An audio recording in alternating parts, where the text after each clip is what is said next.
Subscribe कीजिए government jobs academy channel को और बेल आइकन को दबाइए लेटेस्ट एजुकेशन वीडियोस सबसे पहले देखने के लिए। अध्याय 5 भौतिकी प्राकृतिक विज्ञान की वो शाखा है जिसमें द्रव्य मैटर तथा ऊर्जा एनर्जी और उसकी परस्पर क्रियाओं का अध्ययन होता है। भौतिकी प्राकृतिक जगत का मूल विज्ञान है क्योंकि विज्ञान की अन्य शाखाओं का विकास भौतिकी के ज्ञान पर बहुत हद तक निर्भर करता है। एक मात्रक। यूनिट किसी राशि के मापन के निर्देश मानक को मात्रक कहते हैं। मात्रक दो प्रकार के होते हैं, मूल मात्रक फंडामेंटल यूनिट एवं व्युत्पन्न मात्रक डेराइव्ड यूनिट। एसआई पद्धति में मूल मात्रक की संख्या 7 है जिसे नीचे की सारणी में दिया गया है। 1. लंबाई भौतिक राशि एसआई के मूल मात्रक मीटर संकेत मीटर एम मीटर। 2. द्रव्यमान एसआई के मूल मात्रक किलोग्राम संकेत केजी। 3. समय एसआई के मूल मात्रक सेकंड संकेत एस। 4. ताप एसआई के मूल मात्रक केल्विन संकेत के।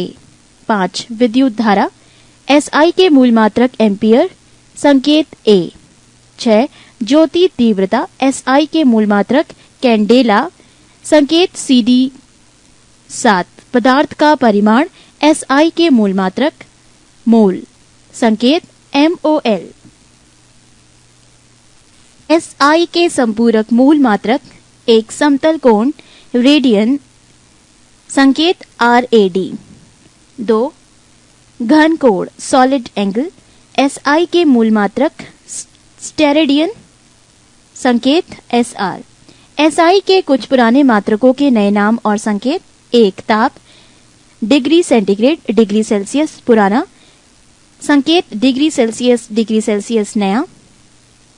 2. आवृत्ति एसआई के संपूरक मूल मात्रक कंपन प्रति सेकंड CPS पुराना संकेत हर्ट्ज नया। 3. ज्योति तीव्रता ल्यूमिनस इंटेंसिटी एसआई के मूल मात्रक कैंडल शक्ति CP पुराना संकेत कैंडेला CD नया। वो सभी मात्रक जो मूल मात्रकों की सहायता से व्यक्त किए जाते हैं व्युत्पन्न मात्रक कहलाते हैं। बहुत लंबी दूरियों को मापने के लिए प्रकाश वर्ष का प्रयोग किया जाता है, अर्थात प्रकाश वर्ष दूरी का मात्रक है।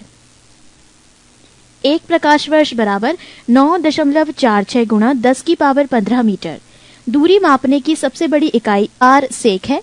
एक पारसेक बराबर 3.26 प्रकाश वर्ष बराबर 3.08 गुणा 10 की पावर 16 मीटर।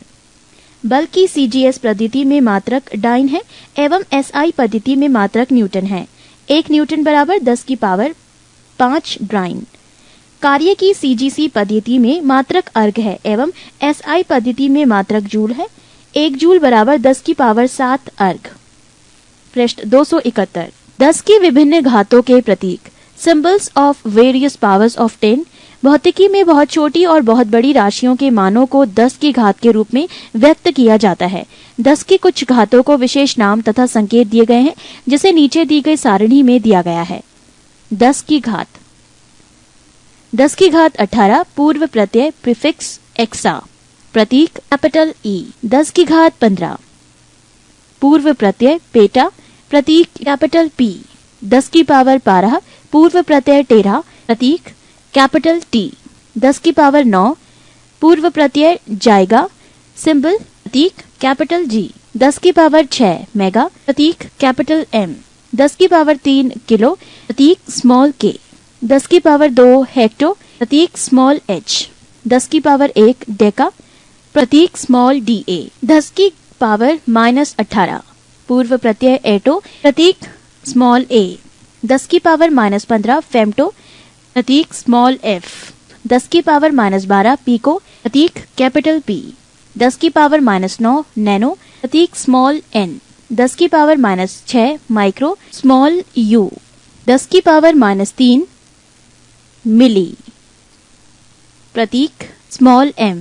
10 की पावर -2 पूर्व प्रत्यय सेंटी प्रतीक स्मॉल c। 10 की पावर -1 पूर्व प्रत्यय डेसी प्रतीक स्मॉल d। 2. गति राशि स्केलर क्वांटिटी वैसी भौतिक राशि जिसमें केवल परमाणु होता है, दिशा नहीं, उसे अदिश राशि कहा जाता है। जैसे द्रव्यमान, चाल, आयतन, कार्य, समय, ऊर्जा आदि। नोट: विद्युत धारा, करंट, ताप, टेम्परेचर, दाब, प्रेशर ये सभी अदिश राशियां हैं। सदिश राशियां, वेक्टर क्वांटिटी, वैसी भौतिक राशि जिनमें परिमाण के साथ साथ दिशा भी रहती है और जो योग के निश्चित नियमों के अनुसार जोड़ी जाती है, उन्हें सदिश राशि कहते हैं, जैसे वेग, विस्थापन, बल, त्वरण आदि। दूरी, डिस्टेंस, किसी दिए गए समयांतराल में वस्तु द्वारा तय किए गए मार्ग की लंबाई को दूरी कहते हैं। ये एक अदिश राशि है। ये सदैव धनात्मक यानी प्लस पॉजिटिव होती है। विस्थापन, डिस्प्लेसमेंट, एक निश्चित दिशा में दो बिंदुओं के बीच की लंबवत न्यूनतम दूरी को विस्थापन कहते हैं। ये सदिश राशि है। इसका SI मात्रक मीटर है। विस्थापन धनात्मक, ऋणात्मक और शून्य कुछ भी हो सकता है। चाल, स्पीड, किसी वस्तु द्वारा प्रति सेकंड तय की गई दूरी को चाल कहते हैं, अर्थात चाल बराबर दूरी बटे समय। ये एक अदिश राशि है। इसका SI मात्रक मीटर प्रति सेकंड है। वेग, वेलोसिटी, किसी वस्तु के विस्थापन की दर को या एक निश्चित दिशा में प्रति सेकंड वस्तु द्वारा तय की गई दूरी को वेग कहते हैं। ये एक सदिश राशि है। इसका SI मात्रक मीटर प्रति सेकंड है। त्वरण, एक्सेलरेशन, किसी वस्तु के वेग में परिवर्तन की दर को त्वरण कहते हैं। ये एक सदिश राशि है। इसका SI मात्रक मीटर प्रति सेकंड स्क्वायर है। यदि समय के साथ वस्तु का वेग घटता है तो त्वरण ऋणात्मक होता है, जिसे मंदन, रिटार्डेशन कहते हैं। वृत्तीय गति, सर्कुलर मोशन, जब कोई वस्तु किसी वृत्ताकार मार्ग पर गति करती है तो उसकी गति को वृत्तीय गति कहते हैं। यदि वो एक समान चाल से गति करती है तो उसकी गति को एक समान वृत्तीय गति कहते हैं। समरूप वृत्तीय गति एक त्वरित गति होती है क्योंकि वेग की दिशा प्रत्येक बिंदु पर बदल जाती है। कोणीय वेग, एंगुलर वेलोसिटी, वृत्ताकार मार्ग पर गतिशील कण को वृत्त के केंद्र से मिलाने वाली रेखा एक सेकंड में जितने कोण से घूम जाती है उसे उस कण का कोणीय वेग कहते हैं। पृष्ठ 272 से प्रायः W ओमेगा से प्रकट किया जाता है, अर्थात W बराबर यानी एंगुलर वेलोसिटी बराबर थीटा अपॉन टी। यदि कण एक सेकंड में n चक्कर लगाता है तो W बराबर 2 पाई n, n मतलब नंबर ऑफ टर्न्स, क्योंकि एक चक्कर में कण 2 पाई ब्रैकेट में 360 डिग्री ब्रैकेट क्लोज रेडियन से घूम जाती है। अब यदि वृत्ताकार मार्ग की त्रिज्या r है और कण एक सेकंड में n चक्कर लगाता है तो उसके द्वारा एक सेकंड में चली गई दूरी बराबर वृत्त की परिधि गुणा n बराबर 2 पाई rn। यही उसकी रेखीय चाल, लीनियर स्पीड होगी, अर्थात v = 2 पाई rn। चूंकि v बराबर 2 पाई n गुणा r बराबर ओमेगा इंटू r, कोष्ठक में चूंकि w बराबर 2 पाई n, कोष्ठक समाप्त। रेखीय चाल बराबर कोणीय चाल गुणा त्रिज्या। न्यूटन का गति नियम, न्यूटन्स लॉ ऑफ मोशन। भौतिकी के पिता न्यूटन ने सन 1687 ईस्वी में अपनी पुस्तक प्रिंसिपिया में सबसे पहले गति के नियम को प्रतिपादित किया था। न्यूटन का प्रथम गति नियम, Newton's first law of motion.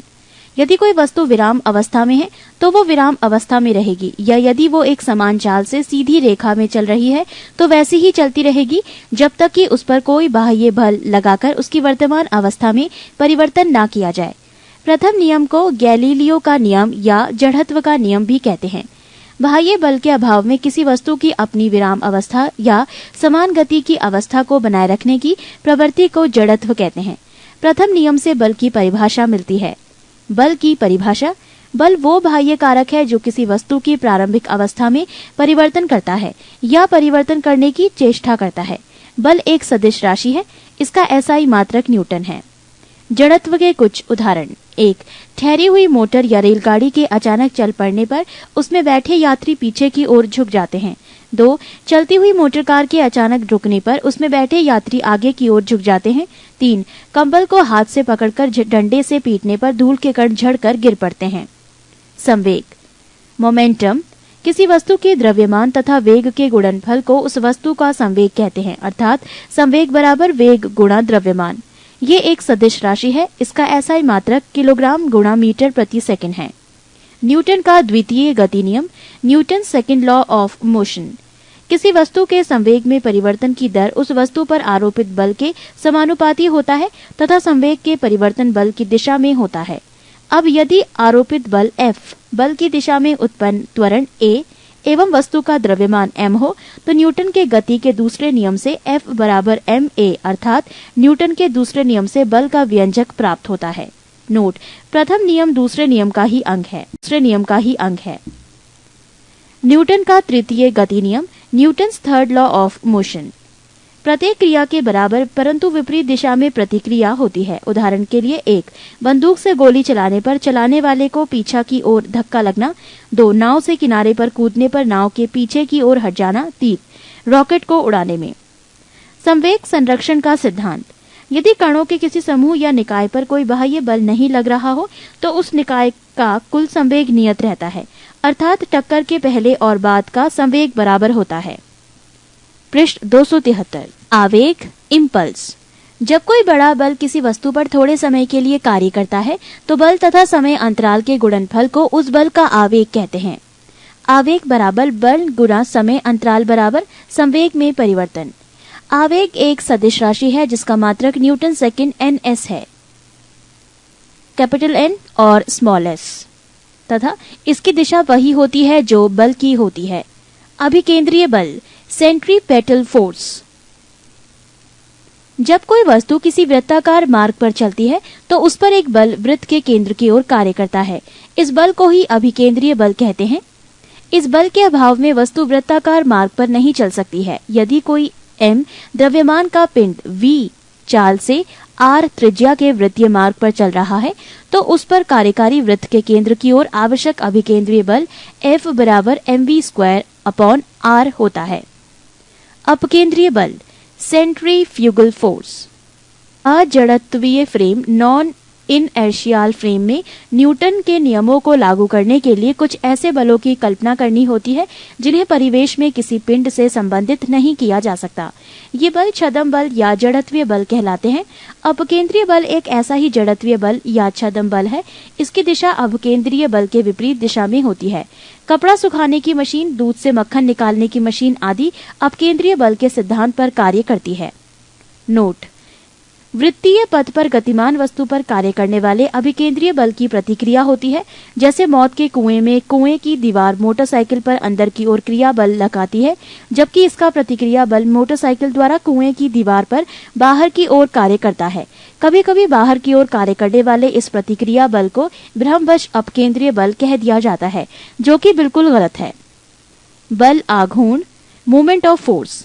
बल द्वारा एक पिंड को एक अक्ष के परितः घुमाने की प्रवृत्ति को बल आघूर्ण कहते हैं। किसी अक्ष के परितः एक बल का बल आघूर्ण उस बल के परिमाण तथा अक्ष से बल की क्रिया रेखा के बीच की लंबवत दूरी के गुणनफल के बराबर होता है, अर्थात बल आघूर्ण यानी T बराबर बल गुणा आघूर्ण भुजा। ये एक सदिश राशि है। इसका मात्रक न्यूटन मीटर होता है। सरल मशीन, सिंपल मशीन्स। ये बल आघूर्ण के सिद्धांत पर कार्य करती है। सरल मशीन एक ऐसी युक्ति है जिसमें किसी सुविधाजनक बिंदु पर बल लगाकर किसी अन्य बिंदु पर रखे हुए भार को उठाया जाता है, जैसे उत्तोलक, घिरनी, आनत तल, स्क्रू जैक आदि। उत्तोलक, लीवर। उत्तोलक एक सीधी या टेढ़ी दृढ़ छड़ होती है जो किसी निश्चित बिंदु के चारों ओर स्वतंत्रता पूर्वक घूम सकती है। उत्तोलक में 3 बिंदु होते हैं। 1. आलंब, फलक्रम। जिस निश्चित बिंदु के चारों ओर उत्तोलक की छड़ स्वतंत्रता पूर्वक घूम सकती है उसे आलंब कहते हैं। 2. आयास, एफर्ट। उत्तोलक को उपयोग में लाने के लिए उस पर जो बल लगाया जाता है उसे आयास कहते हैं। 3. भार, लोड। उत्तोलक के द्वारा जो बोझ उठाया जाता है अथवा रुकावट हटाई जाती है उसे भार कहते हैं। उत्तोलक के प्रकार। उत्तोलक 3 प्रकार के होते हैं। 1. प्रथम श्रेणी का उत्तोलक। इस वर्ग के उत्तोलकों में आलंब F, आयास E तथा भार W के बीच में स्थित होता है। इस प्रकार के उत्तोलकों में यांत्रिक लाभ 1 से अधिक, 1 के बराबर तथा 1 से कम भी हो सकता है। इसके उदाहरण हैं कैंची, पिलाश, सिंडासी, कील उखाड़ने की मशीन, शीश झूला, साइकिल का ब्रेक, हैंडपंप आदि। पृष्ठ 274। 2. द्वितीय श्रेणी का उत्तोलक। इस वर्ग के उत्तोलक में आलंब F तथा आयास E के बीच भार W होता है। इस प्रकार के उत्तोलकों में यांत्रिक लाभ सदैव 1 से अधिक होता है। इसके उदाहरण है सरौता, नींबू निचोड़ने की मशीन, एक पहिए की कूड़ा ढोने की गाड़ी आदि। 3. तृतीय श्रेणी का उत्तोलक। इस वर्ग के उत्तोलकों में आलम F भार W के बीच में आयास E होता है। इसका यांत्रिक लाभ सदैव 1 से कम होता है। उदाहरण चिमटा, मनुष्य का हाथ। गुरुत्व केंद्र, सेंटर ऑफ ग्रेविटी। किसी वस्तु का गुरुत्व केंद्र वो बिंदु है जहां वस्तु का समस्त भार कार्य करता है, चाहे वस्तु जिस स्थिति में रखी जाए। वस्तु का भार गुरुत्व केंद्र से ठीक नीचे की ओर कार्य करता है, अतः गुरुत्व केंद्र पर वस्तु के भार के बराबर ऊपरिमुखी बल लगाकर हम वस्तु को संतुलित रख सकते हैं। संतुलन के प्रकार। संतुलन 3 प्रकार के होते हैं, स्थायी, अस्थायी और उदासीन। 1. संतुलन, स्टेबल इक्विलिब्रियम। यदि किसी वस्तु को उसकी संतुलन स्थिति से थोड़ा विस्थापित किया जाए और बल हटाते ही पुनः वो पूर्व स्थिति में आ जाए तो ऐसी संतुलन को स्थायी संतुलन कहते हैं। 2. अस्थायी संतुलन, अनस्टेबल इक्विलिब्रियम। यदि किसी वस्तु को उसकी संतुलन अवस्था से थोड़ा सा विस्थापित करके छोड़ने पर वो पुनः संतुलन की अवस्था में ना आए तो इसे अस्थायी संतुलन कहते हैं। 3. उदासीन संतुलन, न्यूट्रल इक्विलिब्रियम। यदि वस्तु को संतुलन की स्थिति से थोड़ा सा विस्थापित करने पर उसका गुरुत्व केंद्र G उसकी ऊंचाई पर बना रहता है तथा छोड़ देने पर वस्तु अपनी नई स्थिति में संतुलित हो जाती है तो उसका संतुलन उदासीन कहलाता है। स्थायी संतुलन की शर्तें। किसी वस्तु के स्थायी संतुलन के लिए 2 शर्तों का पूरा होना आवश्यक है। 1. वस्तु का गुरुत्व केंद्र अधिकाधिक नीचे होना चाहिए। 2. गुरुत्व केंद्र से होकर जाने वाली ऊर्ध्वाधर रेखा वस्तु के आधार से गुजरनी चाहिए। 3. कार्य एवं शक्ति। कार्य, वर्क। कार्य की माप लगाए गए बल तथा बल की दिशा में वस्तु के विस्थापन के गुणनफल के बराबर होता है। कार्य एक अदिश राशि है, इसका SI मात्रक जूल है, यानी कार्य बराबर बल गुणा विस्थापन। बल के ऊपर अपर वेक्टर तथा विस्थापन के ऊपर भी अपर वेक्टर का साइन लगा है, यानी यहाँ एक तीर लगे हुए हैं। नोट, यदि बल F तथा विस्थापन S के मध्य थीटा कोण बनता है तो W बराबर F गुणा S cos थीटा। ऊर्जा, एनर्जी। किसी वस्तु की कार्य करने की क्षमता को उस वस्तु की ऊर्जा कहते हैं। ऊर्जा एक अदिश राशि है, इसका SI मात्रक जूल है। कार्य द्वारा प्राप्त ऊर्जा यांत्रिक ऊर्जा कहलाती है, जो 2 प्रकार की होती है। 1. गतिज ऊर्जा, 2. स्थितिज ऊर्जा। गतिज ऊर्जा, काइनेटिक एनर्जी। किसी वस्तु में उसकी गति के कारण कार्य करने की जो क्षमता आ जाती है उसे उस वस्तु की गतिज ऊर्जा कहते हैं। यदि m द्रव्यमान की वस्तु v वेग से चल रही हो तो गतिज ऊर्जा ke होगी, यानी ke = ½ mv²। पृष्ठ 275। स्थितिज ऊर्जा, पोटेंशियल एनर्जी। जब किसी वस्तु में विशेष अवस्था, स्टेट या स्थिति के कारण कार्य करने की क्षमता आ जाती है तो उसे स्थितिज ऊर्जा कहते हैं। जैसे बांध बनाकर इकट्ठा किए गए पानी की ऊर्जा, घड़ी की चाबी में संचित ऊर्जा, तनी हुई स्प्रिंग या कमानी की ऊर्जा। गुरुत्व बल के विरुद्ध संचित स्थितिज ऊर्जा का व्यंजक है P.E पोटेंशियल एनर्जी बराबर mgh, जहाँ m बराबर द्रव्यमान, g बराबर गुरुत्व जनित त्वरण, h बराबर ऊंचाई है। ऊर्जा संरक्षण का नियम, law of conservation of energy. ऊर्जा न तो उत्पन्न की जा सकती है और न नष्ट की जा सकती है। ऊर्जा केवल एक रूप से दूसरे रूप में परिवर्तित की जा सकती है। जब भी ऊर्जा किसी रूप में लुप्त होती है तब ठीक उतनी ही ऊर्जा अन्य रूपों में प्रकट होती है, अतः विश्व की संपूर्ण ऊर्जा का परिमाण स्थिर रहता है। ये ऊर्जा संरक्षण का नियम कहलाता है। ऊर्जा रूपांतरित करने वाले कुछ उपकरण। 1. डायनेमो, ऊर्जा का रूपांतरण यांत्रिक ऊर्जा को विद्युत ऊर्जा में। 2. मोमबत्ती, रासायनिक ऊर्जा को प्रकाश एवं ऊष्मा ऊर्जा में। 3. माइक्रोफोन, ध्वनि ऊर्जा को विद्युत ऊर्जा में। 4. लाउडस्पीकर, विद्युत ऊर्जा को ध्वनि ऊर्जा में। 5. सोलर सेल, सौर ऊर्जा को विद्युत ऊर्जा में। 6. ट्यूबलाइट, विद्युत ऊर्जा को प्रकाश ऊर्जा में। 7. विद्युत मोटर, विद्युत ऊर्जा को यांत्रिक ऊर्जा में। 8. विद्युत बल्ब, विद्युत ऊर्जा को प्रकाश एवं ऊष्मा ऊर्जा में। 9. विद्युत सेल, रासायनिक ऊर्जा को विद्युत ऊर्जा में। 10. सितार, यांत्रिक ऊर्जा को ध्वनि ऊर्जा में। संवेग एवं गतिज ऊर्जा में संबंध। ke = p²/2m, जहाँ p संवेग = mv। अर्थात संवेग के दुगना करने पर गतिज ऊर्जा 4 गुनी हो जाएगी। शक्ति, पावर। कार्य करने की दर को शक्ति कहते हैं। यदि किसी कर्ता द्वारा W कार्य T समय में किया जाता है तो कर्ता की शक्ति W/T, यहाँ T स्मॉल है। शक्ति का SI मात्रक वॉट है यानी W है, जिसे वैज्ञानिक जेम्स वॉट के सम्मान में रखा गया है। शक्ति बराबर कार्य बटे समय बराबर जूल बटे सेकंड बराबर वॉट, यानी 1 किलोवाट बराबर 1000 वॉट। 1 MW = 10⁶ what. शक्ति की एक और मात्रक अश्व शक्ति है। एक अश्व शक्ति HP बराबर 746 what. What second WS। 1 what second बराबर 1 वॉट गुणा 1 सेकंड बराबर 1 जूल। 1 वॉट घंटा यानी WH बराबर 3600 जूल। 1 किलोवाट घंटा बराबर 1000 वॉट घंटा बराबर 3.6 गुणा 10⁶ जूल। W, KW, MW तथा HP शक्ति के मात्रक हैं। WS, WH, KWH कार्य अथवा ऊर्जा के मात्रक हैं। पृष्ठ 276। 9. प्रत्यास्थता इलास्टिसिटी। प्रत्यास्थता पदार्थ का वो गुण है जिसके कारण वस्तु उस पर लगाए गए बाह्य बल से उत्पन्न किसी भी प्रकार के परिवर्तन का विरोध करती है तथा जैसे ही बल हटा लिया जाता है वह अपनी पूर्व अवस्था में वापस आ जाती है। प्रत्यास्थता की सीमा इलास्टिक लिमिट। विरूपक बल के परिमाण की वो सीमा जिससे कम बल लगाने पर पदार्थ में प्रत्यास्थता का गुण बना रहता है तथा जिससे अधिक बल लगाने पर पदार्थ का प्रत्यास्थता का गुण समाप्त हो जाता है, प्रत्यास्थता की सीमा कहलाती है। विकृति स्ट्रेन। किसी तार पर विरूपक बल लगाने पर उसकी प्रारंभिक लंबाई L में वृद्धि I होती है तो I/L को विकृति कहते हैं। प्रतिबल स्ट्रेस। प्रति एकांक क्षेत्रफल पर लगाए गए बल को प्रतिबल कहते हैं। प्रत्यास्थता का यंग मापांक यंग्स मॉड्यूल्स ऑफ इलास्टिसिटी। प्रतिबल और विकृति के अनुपात को तार के पदार्थ की प्रत्यास्थता का यंग मापांक कहते हैं। हुक का नियम हुक्स लॉ। प्रत्यास्थता की सीमा में किसी वस्तु में उत्पन्न विकृति उस पर लगाए गए प्रतिबल के अनुक्रमानुपाती होती है, अर्थात प्रतिबल अनुक्रमानुपाती विकृति या प्रतिबल बटे विकृति बराबर E। कोष्ठक में एक नियतांक बराबर प्रत्यास्थता का गुणांक। प्रत्यास्थता गुणांक E का मान भिन्न भिन्न पदार्थों के लिए भिन्न भिन्न होता है।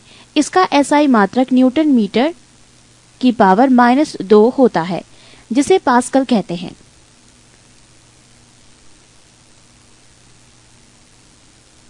यंग का प्रत्यास्थता गुणांक Y बराबर अनुदैर्ध्य प्रतिबल बटे अनुदैर्ध्य विकृति।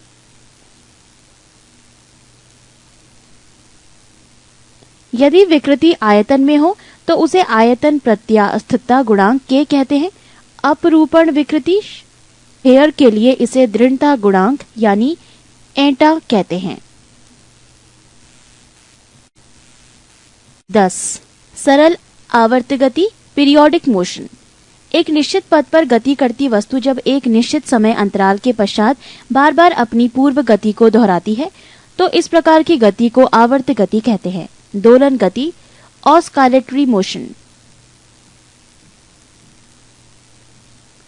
किसी पिंड की साम्य स्थिति के इधर उधर गति करने को दोलन अथवा काल्पनिक गति कहते हैं। एक दोलन या एक कंपन। दोलन करने वाले कण का अपनी साम्य स्थिति के एक ओर जाना, फिर साम्य स्थिति में वापस आकर दूसरी ओर जाना और पुनः साम्य स्थिति में वापस लौटना एक दोलन या कंपन कहलाता है। आवर्तकाल टाइम पीरियड। एक दोलन पूरा करने के समय को आवर्तकाल कहते हैं। आवृत्ति frequency.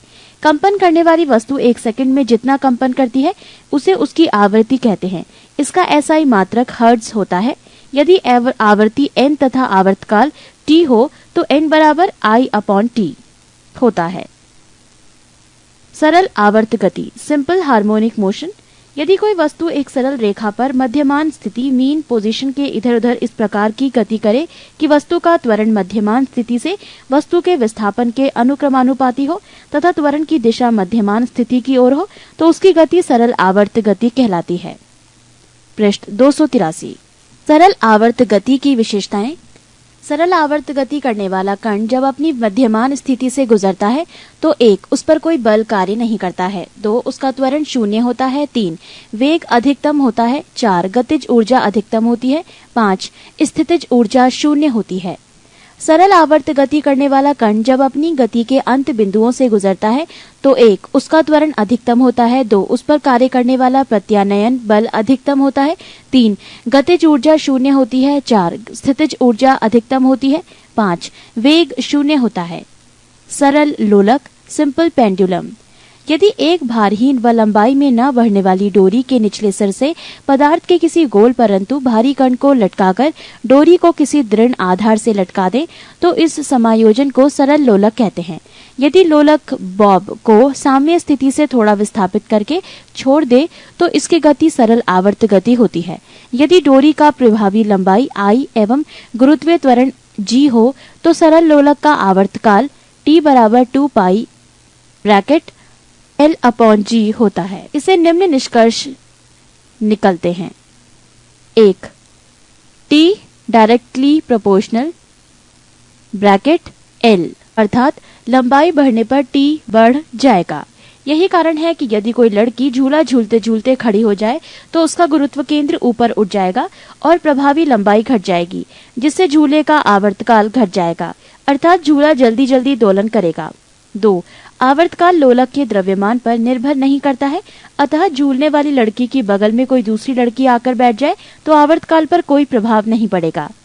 3 T directly proportional bracket L/G यानी किसी लोलक घड़ी को पृथ्वी तल से ऊपर या नीचे ले जाया जाए तो घड़ी का आवर्तकाल T बढ़ जाता है अर्थात घड़ी सुस्त हो जाती है, क्योंकि पृथ्वी तल से ऊपर या नीचे जाने पर G का मान कम होता है।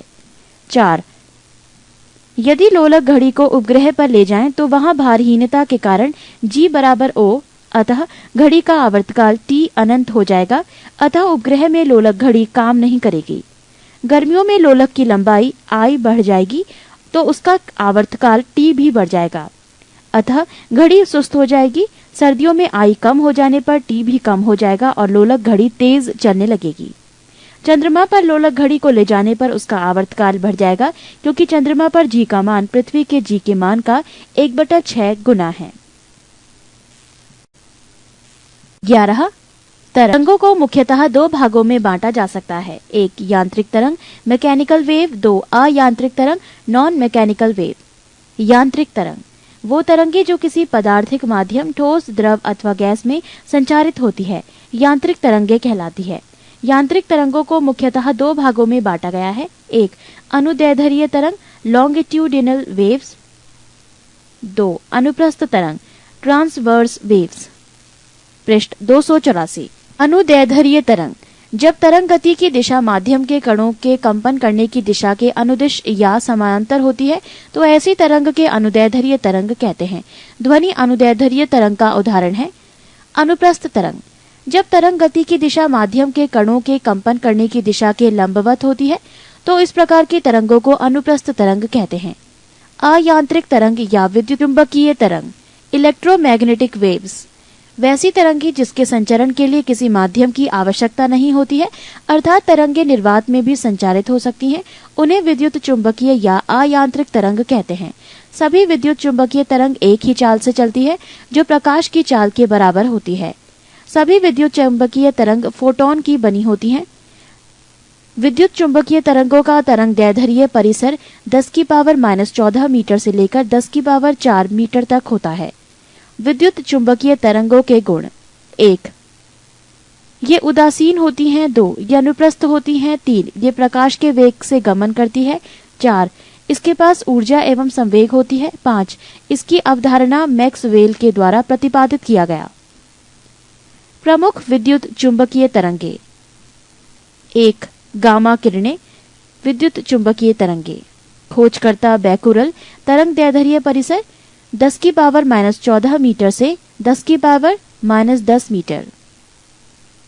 आवृत्ति परिसर हर्ट्ज 10⁻20 से 10⁻18 तक। उपयोग इसके वेधन क्षमता अत्यधिक होती है।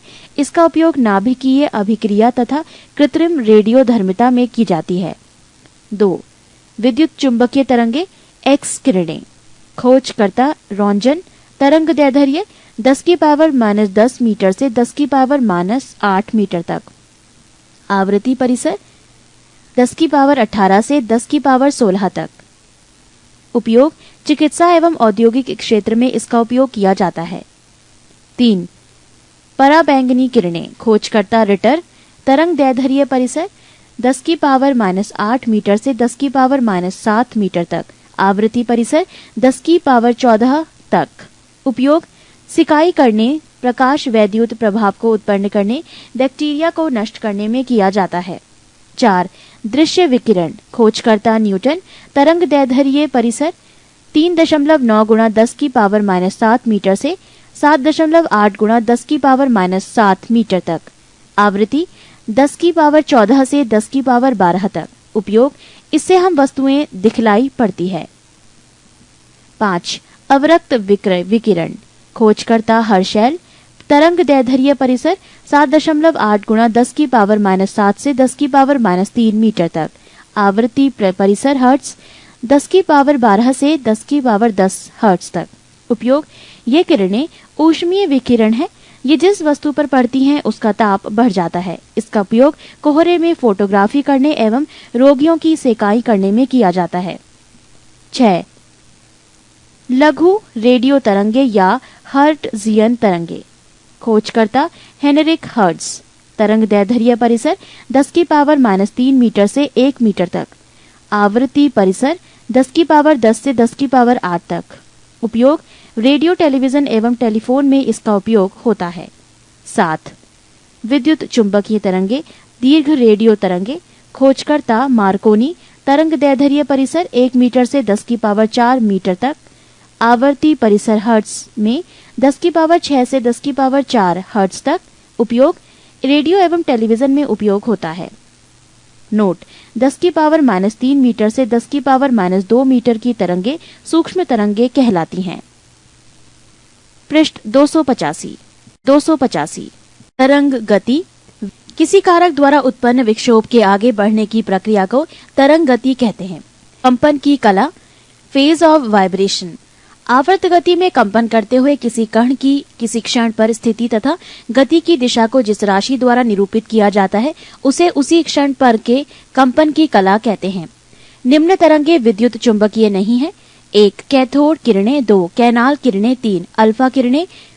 4. बीटा किरणें। 5. ध्वनि तरंगे। 6. पराश्रव्य तरंगे।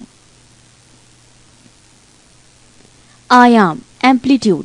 दोलन करने वाली वस्तु अपनी साम्य स्थिति को किसी भी ओर जितनी अधिक से अधिक दूरी तक जाती है उस दूरी को दोलन का आयाम कहते हैं। तरंग दैर्ध्य, वेव लेंथ। तरंग गति में समान कला में कंपन करने वाली द्विक्रमागत कणों के बीच की दूरी को तरंग दैर्ध्य कहते हैं। इसे ग्रीक अक्षर लैम्डा से व्यक्त किया जाता है। अनुप्रस्थ तरंगों में दो पास की श्रृंगों अथवा गर्तों के बीच की दूरी तथा अनुदैर्ध्य तरंगों में क्रमागत दो संपीड़नों तथा विरलनों के बीच की दूरी तरंग दैर्ध्य कहलाती है। सभी प्रकार की तरंगों में तरंग की चाल, तरंग दैर्ध्य एवं आवृत्ति के बीच निम्न संबंध होता है। तरंग चाल बराबर आवृत्ति गुणा तरंग दैर्ध्य या v बराबर n लैम्डा।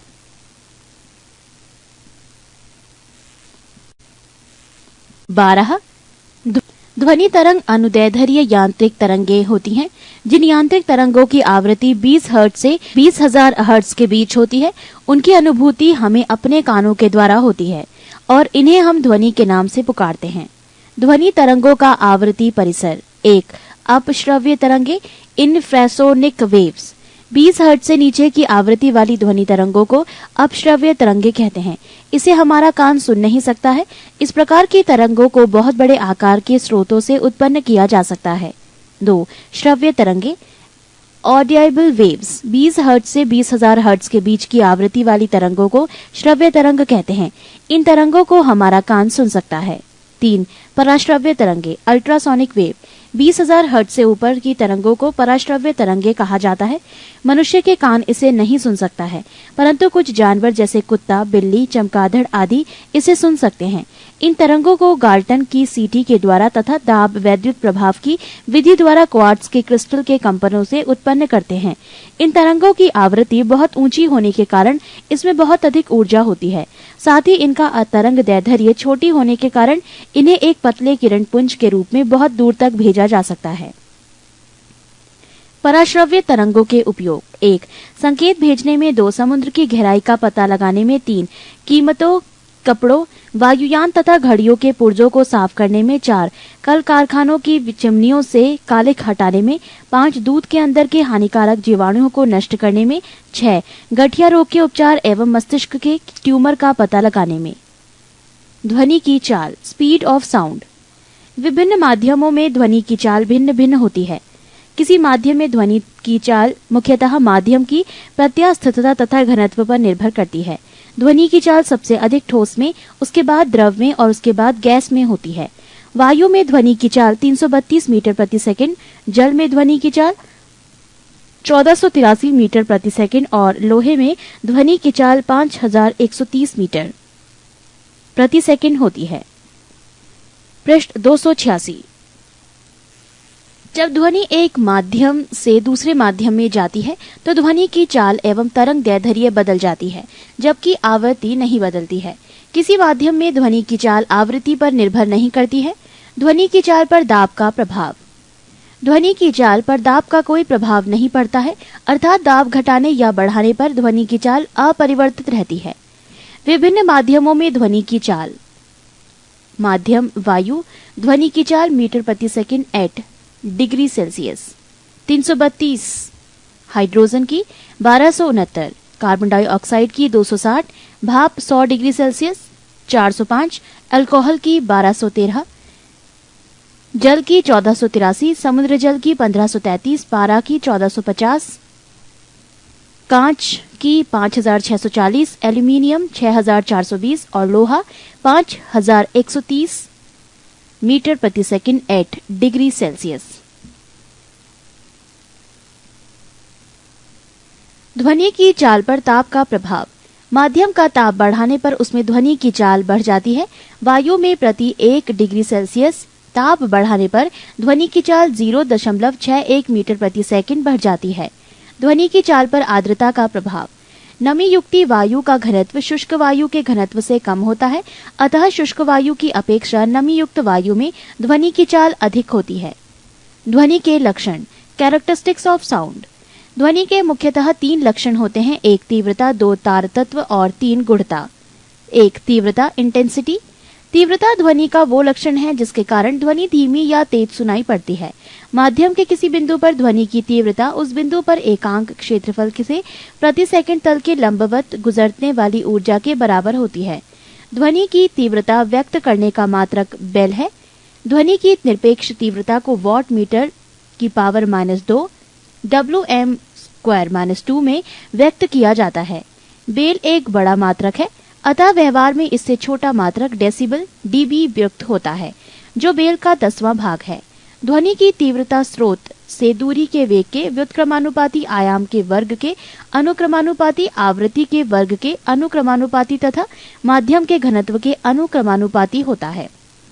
2 तारत्व, पिच। तारत्व ध्वनि का वो लक्षण है जिससे ध्वनि की मोटी ग्रेव या पतली श्रिल कहा जाता है। तारत्व आवृत्ति पर निर्भर करता है। ध्वनि की आवृत्ति अधिक होने पर तारत्व अधिक होता है एवं ध्वनि पतली श्रिल होती है। वो आवृत्ति कम होने पर तारत्व कम होता है एवं ध्वनि मोटी ग्रेव होती है। 3 गुढ़ता, क्वालिटी। ध्वनि का वो लक्षण जिसके कारण हमें समान प्रबलता तथा समान तारत्व की ध्वनियों में अंतर प्रतीत होता है, गुढ़ता कहलाता है। ध्वनि की गुढ़ता सनादी स्वरों की संख्या, क्रम तथा आपेक्षिक तीव्रता पर निर्भर करती है। प्रतिध्वनि, इको।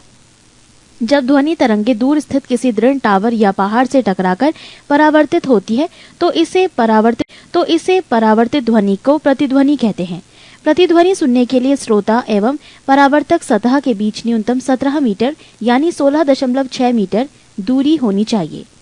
कान पर ध्वनि का प्रभाव 1/10 सेकंड तक रहता है। ध्वनि के अपवर्तन के कारण ध्वनि दिन की अपेक्षा रात में अधिक दूरी तक सुनाई पड़ती है।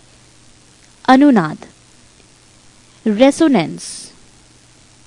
जब किसी वस्तु के कंपनों की स्वाभाविक आवृत्ति किसी चालक बल के कंपनों की आवृत्ति के बराबर होती है तो वह वस्तु बहुत अधिक आयाम के कंपन करने लगती है। इस घटना को अनुनाद कहते हैं। पृष्ठ 287। ध्वनि का व्यतिकरण, इंटरफेरेंस ऑफ साउंड।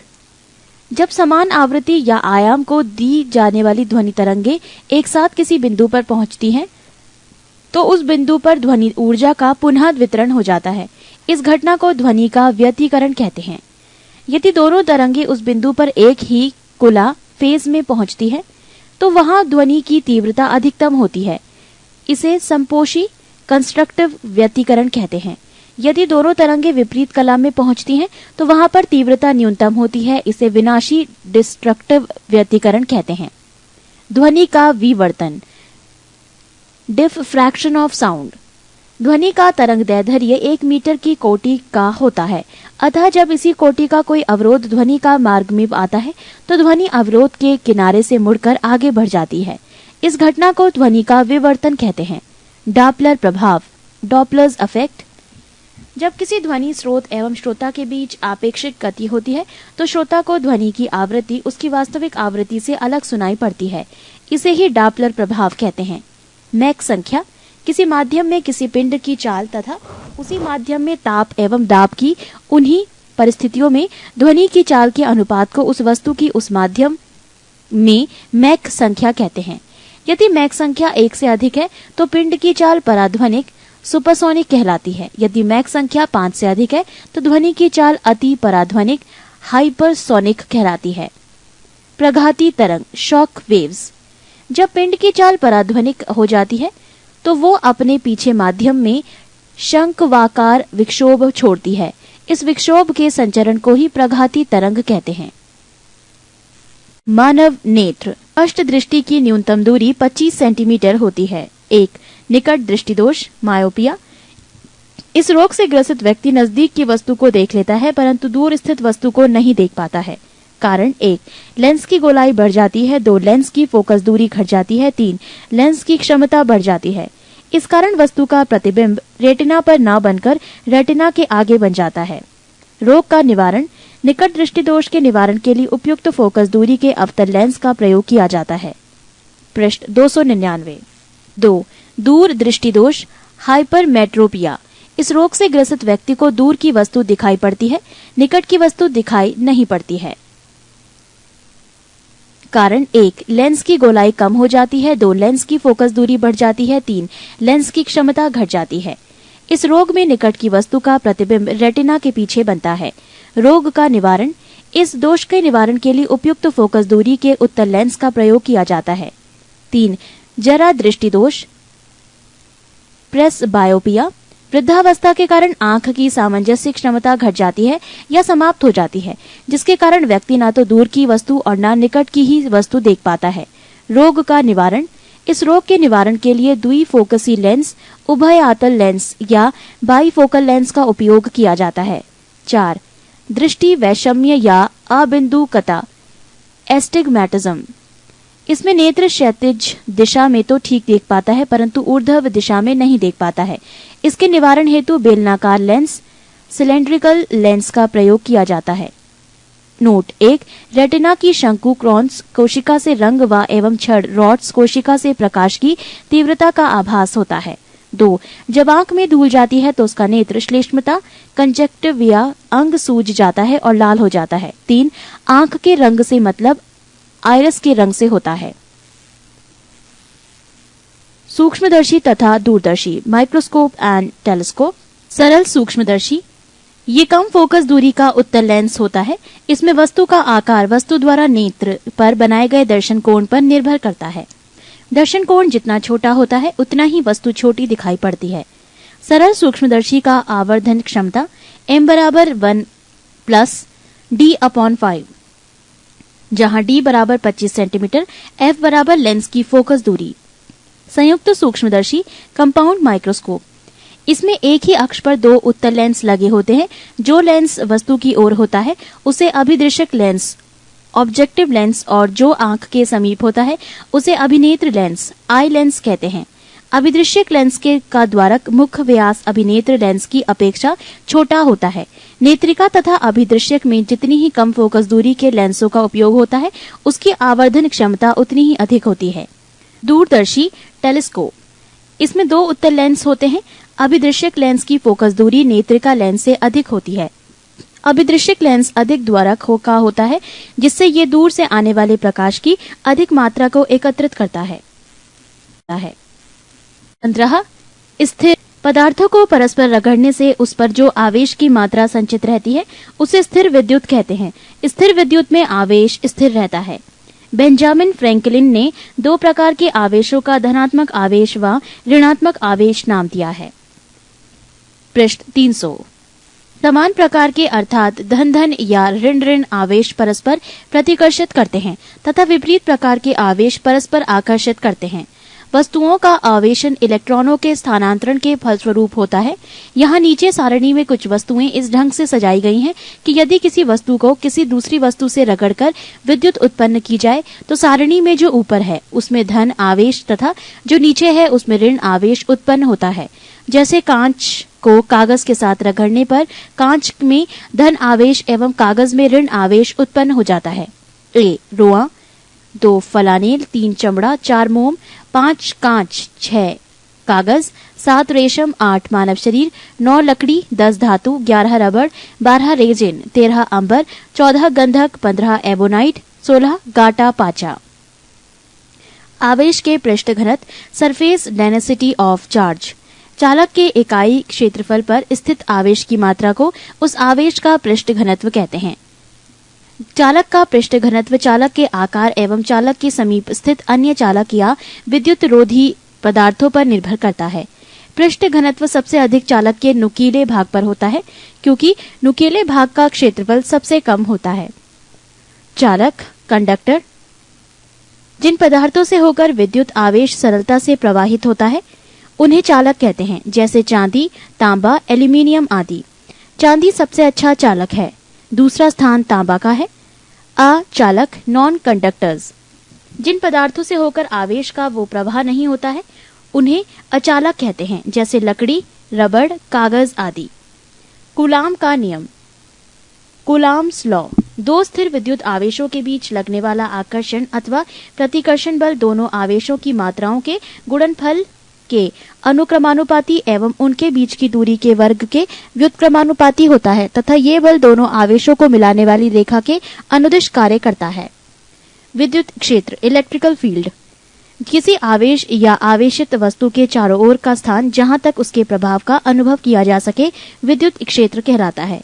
विद्युत क्षेत्र की तीव्रता, इंटेंसिटी ऑफ इलेक्ट्रिक फील्ड, विद्युत क्षेत्र में किसी बिंदु पर स्थित एकांक धन आवेश पर क्रियाशील बल को विद्युत क्षेत्र की तीव्रता कहा जाता है। खोखले चालक के विद्युत क्षेत्र, किसी भी खोखले चालक के अंदर विद्युत क्षेत्र शून्य होता है।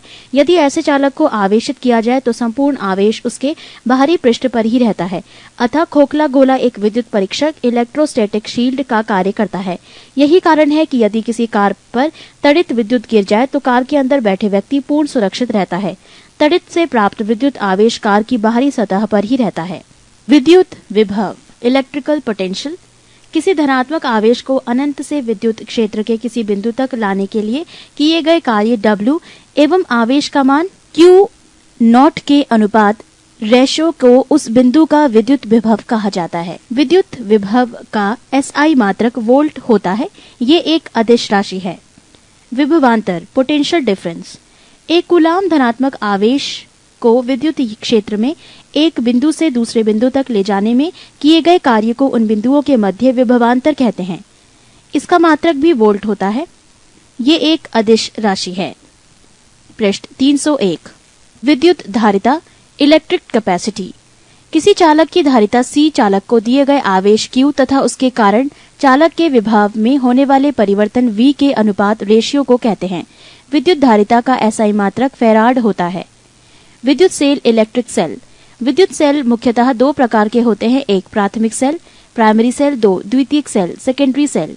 प्राथमिक सेलों में रासायनिक ऊर्जा को सीधे विद्युत ऊर्जा में परिवर्तित किया जाता है। एक बार प्रयोग कर लेने के बाद ये बेकार हो जाता है।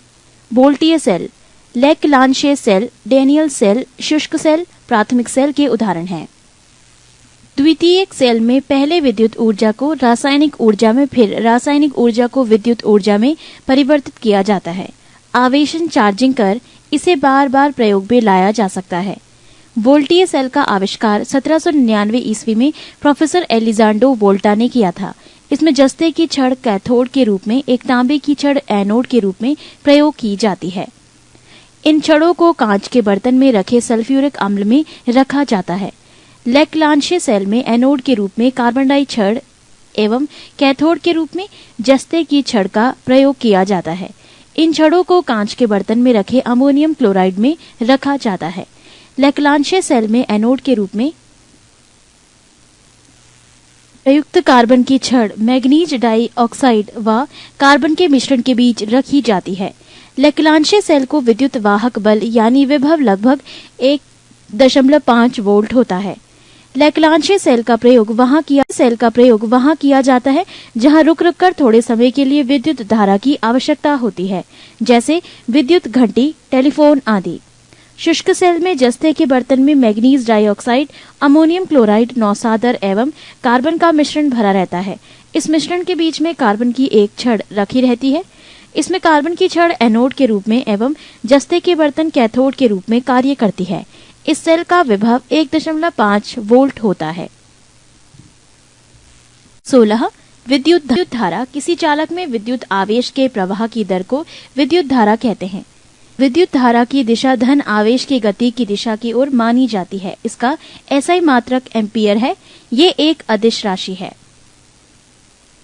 1 एम्पियर विद्युत धारा। यदि किसी चालक तार में 1 एम्पियर विद्युत धारा प्रवाहित हो रही है तो इसका अर्थ है कि उस तार में प्रति सेकंड 6.25 गुणा 10⁸ इलेक्ट्रॉन एक सिरे से प्रविष्ट होते हैं तथा इतने ही इलेक्ट्रॉन दूसरे सिरे से बाहर निकल जाते हैं।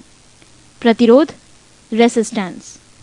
किसी चालक में विद्युत धारा के प्रवाहित होने पर चालक के परमाणुओं तथा अन्य कारकों द्वारा उत्पन्न किए गए व्यवधान को ही चालक का प्रतिरोध कहते हैं। इसका एसआई मात्रक ओम होता है। ओम का नियम, ओम्स लॉ। यदि चालक की भौतिक अवस्था जैसे ताप आदि में कोई परिवर्तन ना हो तो चालक के सिरों पर लगाया गया विभवांतर उसमें प्रवाहित धारा के अनुक्रमानुपाती होता है।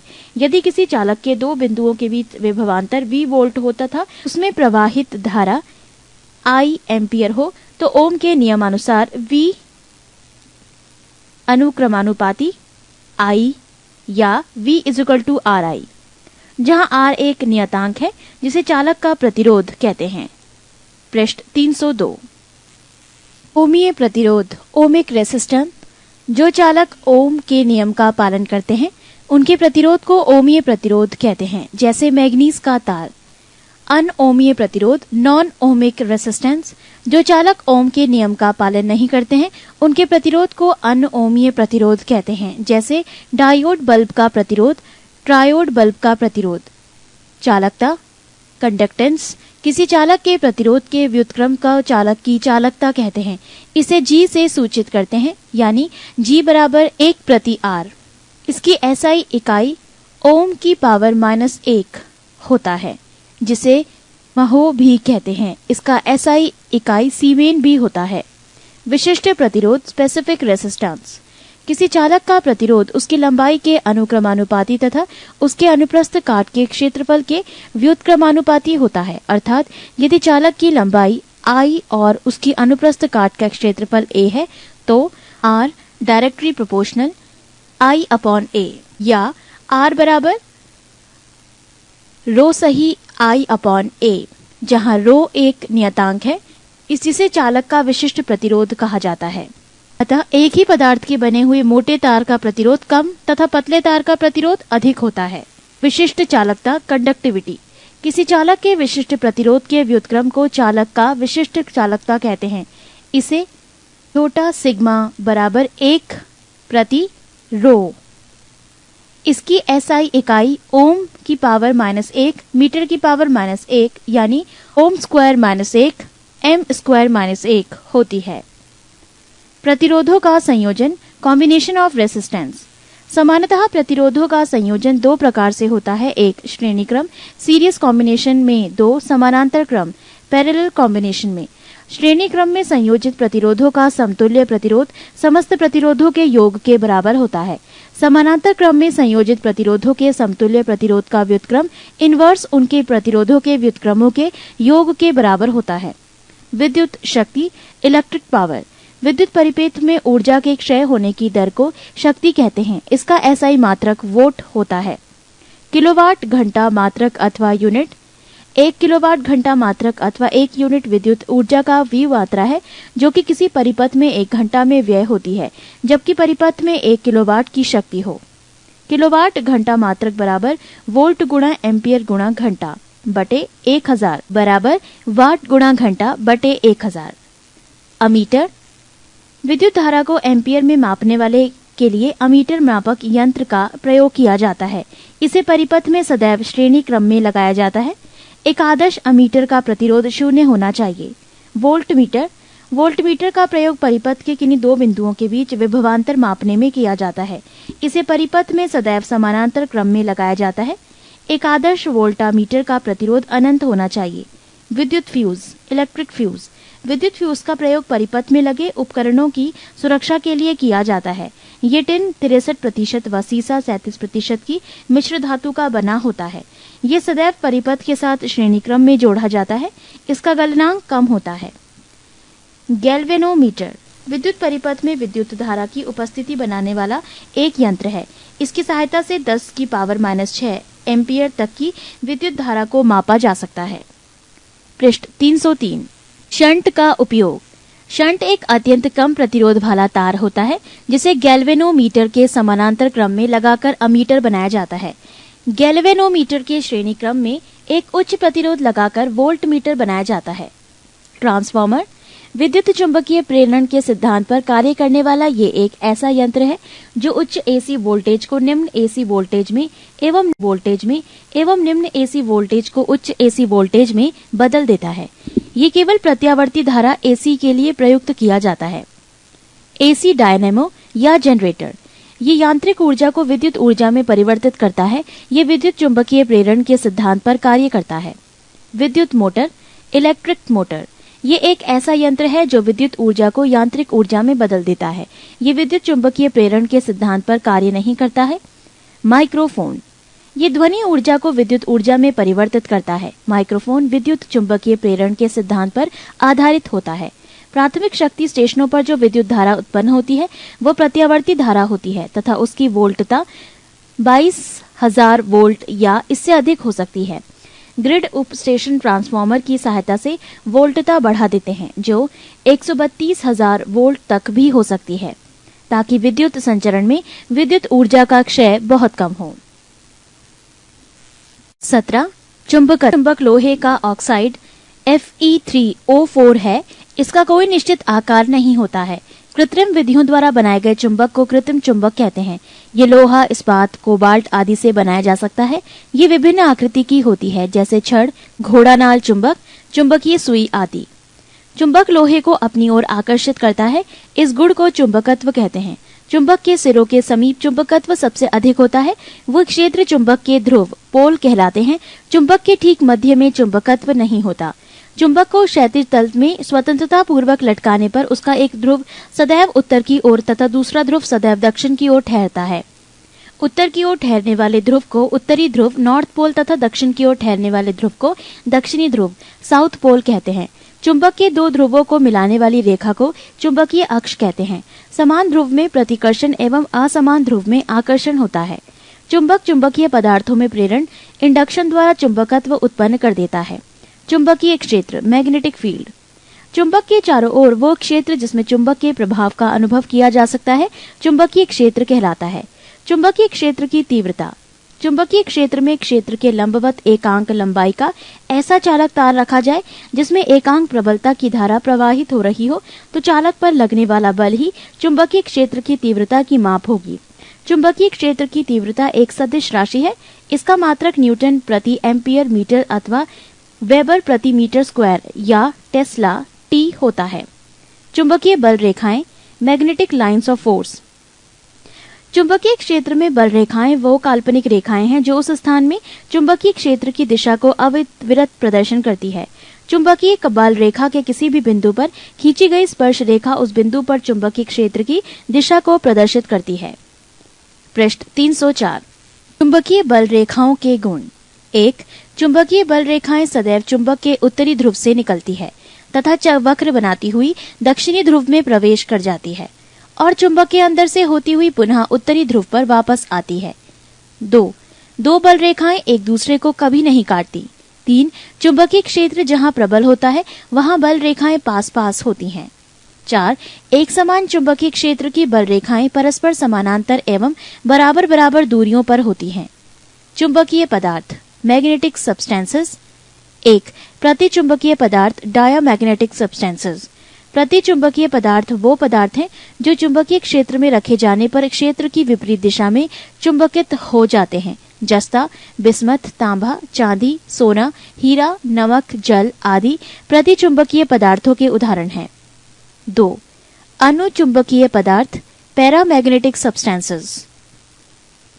अनुचुंबकीय पदार्थ वो पदार्थ हैं जो चुंबकीय क्षेत्र में रखने पर क्षेत्र की दिशा में थोड़ी सी एक से कम चुंबकीय हो जाते हैं। Platinum, chromium, sodium, aluminium, oxygen आदि इसके उदाहरण हैं। 3. लोह चुंबकीय फेरोमैग्नेटिक सब्सटेंसेस। लोह चुंबकीय पदार्थ वो पदार्थ हैं जो चुंबकीय क्षेत्र में रखने पर क्षेत्र की दिशा में प्रबल रूप से चुंबकित हो जाते हैं। लोहा, निकेल, कोबाल्ट, इस्पात इसके उदाहरण हैं। डोमेन। लोह चुंबकीय पदार्थ में प्रत्येक परमाणु ही एक चुंबक होता है और उनमें असंख्य परमाणुओं के समूह होते हैं जिन्हें डोमेन कहते हैं। एक डोमेन में 10 की पावर 18 से 10 की पावर 21 तक परमाणु होते हैं। लोह चुंबकीय पदार्थों का तीव्र चुंबकत्व इन डोमेनों के कारण ही होता है। क्यूरी ताप क्यूरी टेम्परेचर। क्यूरी ताप वो ताप है जिसके ऊपर पदार्थ अनुचुंबकीय व जिसके नीचे पदार्थ लोह चुंबकीय होता है। लोहा एवं निकल के लिए क्यूरी ताप के मान क्रमशः 770 डिग्री सेल्सियस तथा 358 डिग्री सेल्सियस होता है। अस्थायी चुंबक बनाने के लिए नर्म लोहे का प्रयोग किया जाता है। स्थायी चुंबक बनाने के लिए इस्पात स्टील का प्रयोग किया जाता है। भू चुंबकत्व टेरेस्ट्रियल मैग्नेटिज्म। किसी स्थान पर पृथ्वी के चुंबकीय क्षेत्र को 3 तत्वों द्वारा व्यक्त किया जाता है। दिक्पात कोण एंगल ऑफ डेक्लाइनेशन, नमन कोण एंगल ऑफ डिप तथा चुंबकीय क्षेत्र की क्षैतिज घटक horizontal component of earth's magnetic field. 1. दिक्पात कोण। किसी स्थान पर भौगोलिक याम्योत्तर तथा चुंबकीय याम्योत्तर के बीच के कोण को दिक्पात कोण कहते हैं। 2. नमन कोण। किसी स्थान पर पृथ्वी का संपूर्ण चुंबकीय क्षेत्र क्षैतिज तल के साथ जितना कोण बनता है उसे उस स्थान का नमन कोण कहते हैं। पृथ्वी के ध्रुव पर नमन कोण का मान 90 डिग्री तथा विषुवत रेखा पर 0 डिग्री होता है। 3. चुंबकीय क्षेत्र के क्षैतिज घटक। पृथ्वी के संपूर्ण चुंबकीय क्षेत्र के क्षैतिज घटक H अलग अलग स्थानों पर अलग अलग होता है, परंतु उसका मान लगभग 0.4 गॉस या 0.4 गुणा 10 की पावर -4 टेस्ला होता है। पृष्ठ 305। सब्सक्राइब कीजिए गवर्नमेंट जॉब्स एकेडमी चैनल को और बेल आइकन को दबाइए लेटेस्ट एजुकेशन वीडियोस सबसे पहले देखने के लिए।